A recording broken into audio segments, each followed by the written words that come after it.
My name is Alastair Miller, and for the past 10 years I've been exploring the world with Viking, photographing some of the special places that Viking ships visit.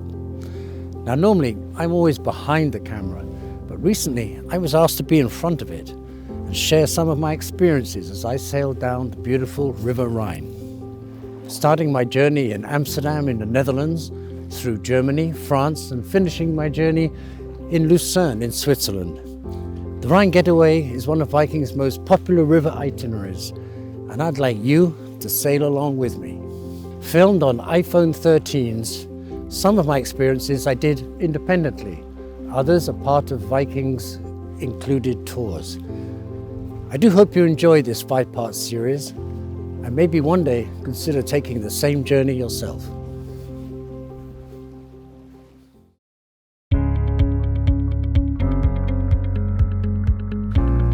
In this episode, I walk in the old town of Koblenz and then take a cable car up to the massive fortress for some spectacular views.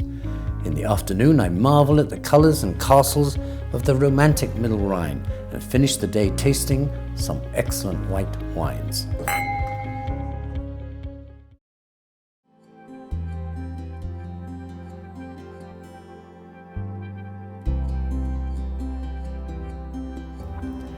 This is the gateway to the romantic Rhine Valley, and a spectacular sunrise greets our sail into one of the oldest cities in Germany, Koblenz.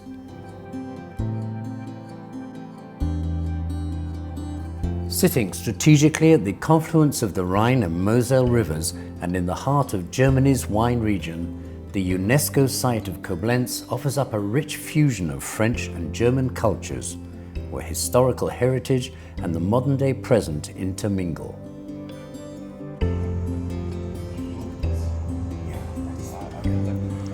The picturesque squares, hidden courtyards and narrow romantic streets of the old town cry out to be explored, which is exactly what my guide Stefan and I spent the morning doing.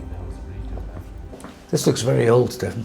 Yeah, this is today called the Arts Lane, a small shopping lane, so to speak. But historically, this here would be, well, a peasant's house for common people built in the late 1600s. Okay. It was all just made with this half-timbered framework technique, which was historically actually not meant to be so beautiful. It was just very efficient. It was cheap. They do nowadays from time to time is opening the door here on the ground. Yeah. For This small, door opens up. yes, to the outside. And what's underneath? They have a little stage down there for theatre plays. There's a stage down there? Yes, just a small one.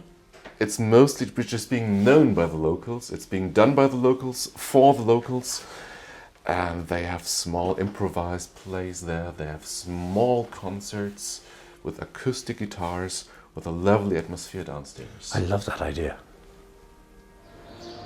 Actually, as a schoolboy, I saw 3 different castles every single morning when I went to school. And I could not have cared less because they're always just there. And I couldn't have cared less about the owners and all these families. What I really found fascinating when I started studying history was the question, who actually were the poor guys carrying all the bricks, doing the work?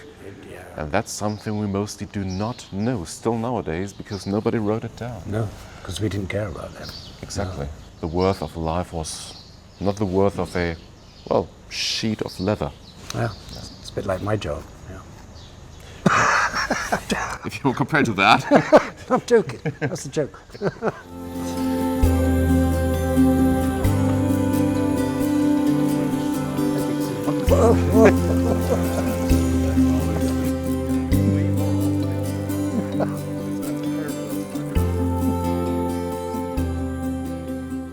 We're approaching now here the German corner, which is a lot about Prussia and unification wars in the 1860s, forming the German Empire, which is for the Koblenz locals today something, well, that is still controversial when it comes to the question, how far should we be proud of that heritage and how far should we honor it? And that's also why the city of Koblenz has had an idea just about 30 years ago to open up this interpretation of this confluence of two rivers. It's now just not only talking here about the unification war 150 years ago, but it's also talking about the peaceful reunification there with these pieces of the Berlin Wall that were brought from Berlin to Koblenz in 1992. Just the Berlin Wall? Yes. Oh, wow. But for West Germans here, and this is deepest West Germany, actually June 17th would be even more important when in 1953 there was a big first strike, a riot against communism in East Germany. Was it brutally crushed? Yes, it was crushed by the Soviet tanks. Yeah. After all, though, still today, it is, in a lot of German families, not hard to talk about it, but it's still a part of our memory. It's a fresh history. Yeah. My grandma, for example, she was born 1937 in East Prussia, today's Kaliningrad, far away. So she grew up as an orphan in East Germany, and she was a believer. She would believe that Stalin saved her. So about that year, 1953, she doesn't remember any of the riots, but she does remember that Stalin died that year. And she still today remembers how sad she was. Of course, she now knows about the Gulag system, about the dictatorship going on. But it's hard for her to cope with these feelings.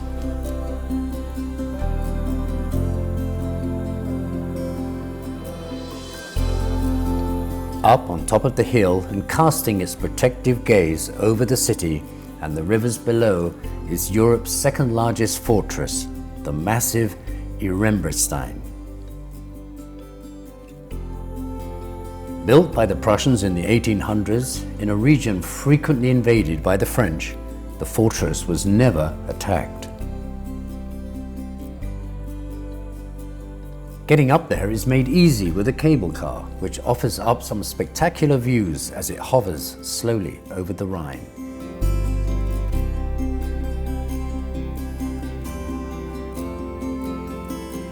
You can see for miles from up here, and from the viewing platform in the grounds to fortress, I took in the breathtaking views over the confluence of the Rhine and the Moselle rivers and the surrounding countryside.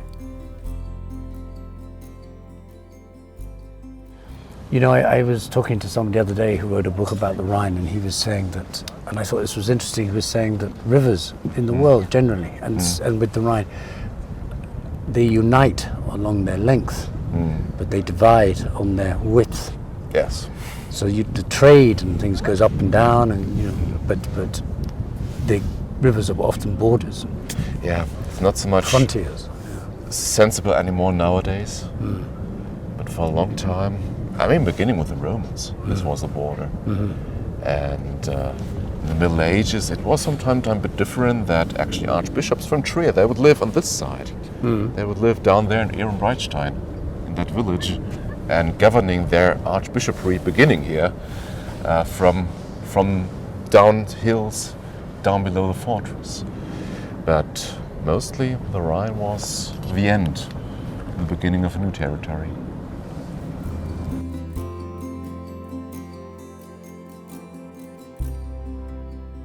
Stefan, it's time to go. Thank you so much for showing me around your city of Koblenz. I've really enjoyed it. Thank you so much for having me. I always love getting outside a little, showing my hometown to people from around the world. So thank you for having me. Hope you have a lovely cruise now, seeing all the castles here in the Rhine Gorge, and maybe see you again in another day, another time, another shoot. Time. Thank you. See you next time.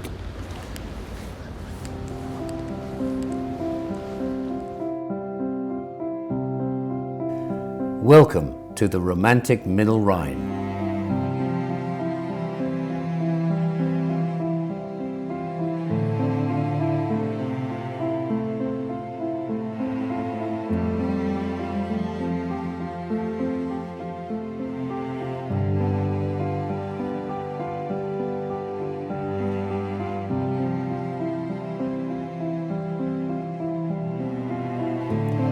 With a castle perched on almost every hilltop and the autumn colours of the vineyards tumbling down to the river, the Middle Rhine is undoubtedly one of the highlights on my journey.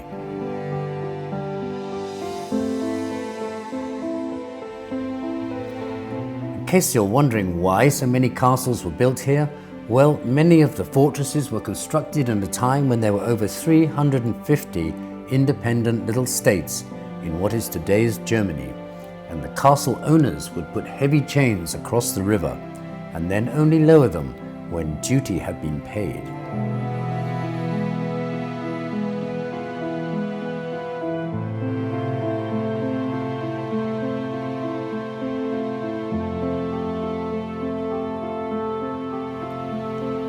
Myths and legends abound, and here at the river's narrowest point is the famous Lorelei Rock, from where a beautiful siren spurned in love once threw herself and now, as a ghostly presence, bewitches passing sailors to their death in the rapid currents and dangerous rocks below.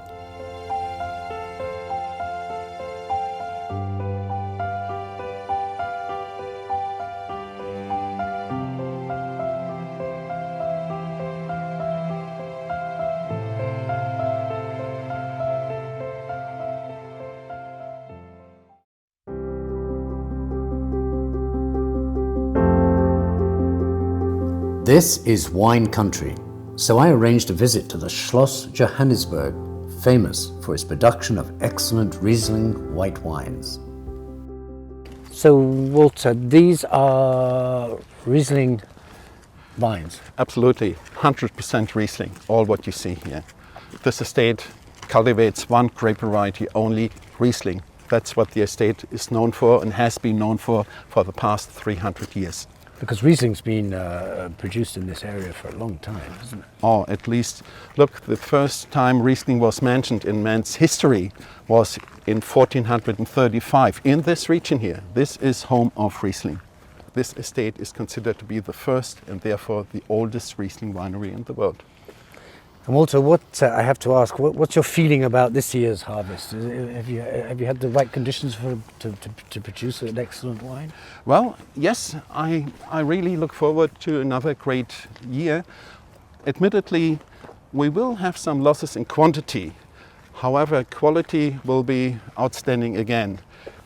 We are a little bit spoiled, the whole region of most wine producers, because it's not like hot and hot and hot every year. This is unusual for this region. This year is more a normal year. We got more precipitation than we got in the last year, so it's a rather normal year.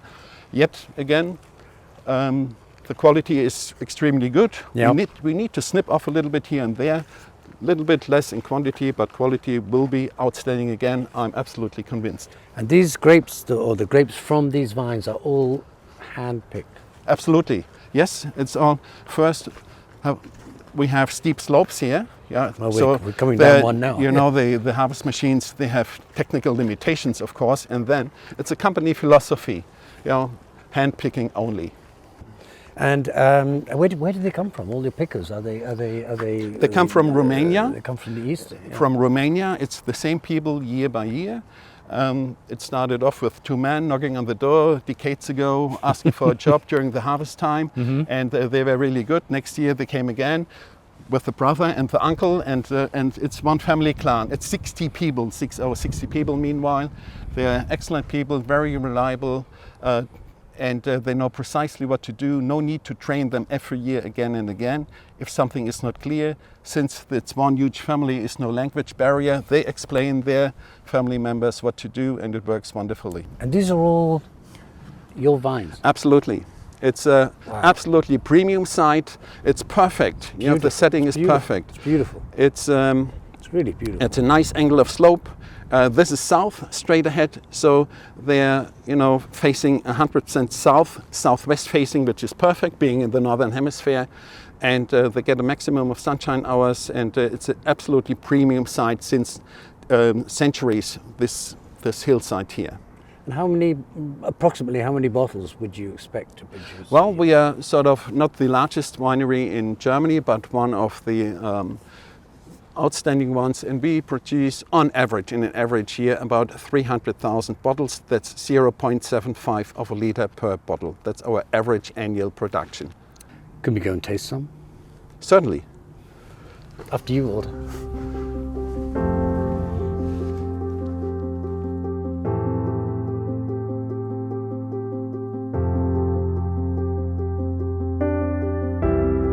pleasure, Walter. With pleasure. Thank Here we go. Thank you. Can I go first? After this, please. Thank you. After you.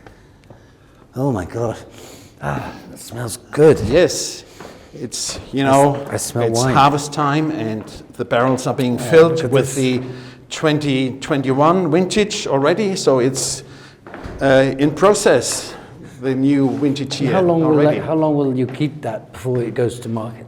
All right, on average, depending on what style of wine we are going to produce, but again, harvest is right now. We are still in the middle of harvest. Right. And bottling takes place for the dry, semi-dry, well, for the basic wines next year, end of March, beginning of April. So roughly from harvest to bottling, half a year, something like this, 6 months approximately. Wow. Oh my God, look at this. It's huge. What can I hear? You hear the process of alcoholic fermentation. And during this process, a gas is being produced. That's CO2. That's carbon dioxide. And it builds up a pressure inside the barrel. It needs to be released. And it goes through this one-way lock, one-way valve. You know, it goes through here, through that pipe. This is water treated with sulfite. And it has to go through there. Basically, the idea of this one-way lock is that the other way, nothing can get into the barrel, like microorganism from the cellar atmosphere, something which could spoil the process of the fermentation. If so, microorganism would have to go through this water, again treated with sulfite, and everything gets killed once it goes through there. This has no contact with the inside of the barrel. This is completely separated. Oh, really? The history of this place goes back 900 years in time. Yeah. And a long time before the castle was built, monks came here, monks from the religious order of the Benedictines. Right. They, around about the year 1100, they also maintained vineyards, produced wine, needed a wine cellar, and they actually chiseled a wine cellar into the solid rock. We're inside a mountain now, actually, consisting of a solid rock. And this cellar here is the oldest part of the cellar from this estate, and now Oh my God. this was chiseled into the rock by the monks in the years 1103 until 1107. This cellar is 900 years old now. Wow. Yeah. That's fantastic. We are standing in front of the treasure chamber now. Behind those iron bars, we have about 20,000 bottles of wine. It's the best wine from each vintage year. We're talking vintage years 1821 until last year, 2020. It's all Riesling, it's all white wine, it's all in bottles. All the bottles are sealed with a natural cork, and this wine is still drinkable. So, do you sometimes come down in the night and take a bottle? Sometimes, you know, who if drinks I have, this wine? yeah, Is look, it- if I can't fall asleep, you know, I have the You keys, just so I pop in just go and and just you have a little bed in there. yeah. But so that's a lot of value here, isn't it? I mean, this is Absolutely. thousands It's and thousands of millions. millions. Yeah. Whoa. Millions of euros, yes. And a 100-year-old natural product without any artificial preservatives, still excellent to drink, a pleasure to drink. It's not just drinkable, don't get me wrong, it's to drink with pleasure, really. 100 years old, so it's quite special. And again, I personally could not think of any grape variety which one could cellar for such an incredibly long time, still drinking that wine after such a long time with pleasure and joy. Best Rieslings from the world come from this very region here, since this is also home of Riesling. Here we go. I've been looking forward to this all day, Walter. Oh, so do I.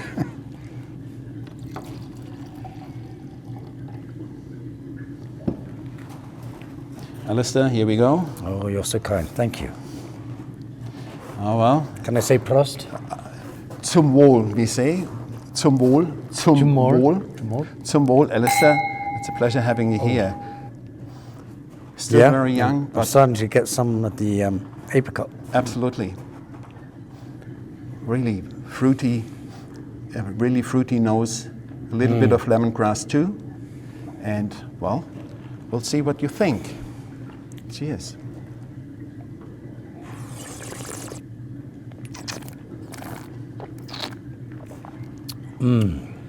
Wonderful. It's dry. It's nice Absolutely and dry. nice, with a nice pronounced, crisp, fruity, dry, natural acidity. Yeah. Yeah, quite, very lively, this wine, wonderful. And it's what as they say, long in the mouth. It's, Absolutely, it's, a long finish Yeah. it has. Long- yeah, a that's long long finish. finish. It doesn't disappear once it's gone. It sticks with you in a nice sign way. of a good wine. Yeah. Yeah, absolutely, absolutely. Yeah, it's a dry wine. It's low in residual sugar. We have about 8 gram residual sugar per 1 liter of wine. Nicely balanced with about 7 gram natural crisp fruity acidity, a very important natural ingredient in that wine too. And we have about 13% alcohol here. And in that beautiful candlelit cellar, Walter and I sniffed, slurped and tasted those delicious Rieslings long into the night. So thank you, Walter. It was a memorable evening.